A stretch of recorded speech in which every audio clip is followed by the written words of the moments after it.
The Joysteer drive-by-wire system is an alternative electric system that can be installed in any regular car. The system enables individuals with physical handicaps to drive again only using their fingers. Small controllers control an electric motor, which then controls the mechanics of the car. The Bozic AG, who developed this system, needs a tool that makes the training procedure for the users easier, more convenient and safer. A driving simulation in virtual reality would be a perfect tool for this. The simulator has a replica of the Volkswagen T6 that the Bozic has for testing and training purposes. The car can be controlled using the same human-machine interfaces used in the real Joysteer system.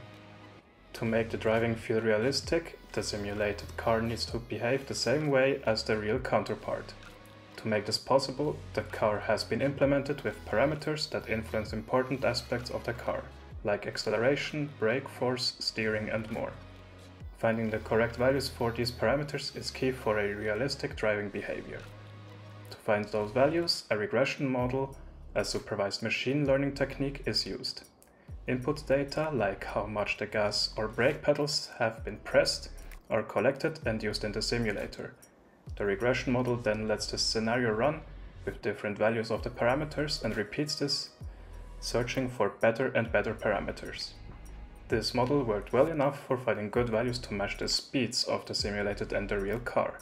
The average speeds of the simulation deviated from the real speeds by about 1.7 km an hour. The project can be continued in the future. Possible improvements are improving the driving logic of the car and the regression model to find better results for scenarios where the simulated car needs to match a driven route with GPS data. The basis for this model already exists, but needs more refinement. Another expansion could be a driving scenario with proper roads, intersections, roundabouts and more with AI-controlled traffic.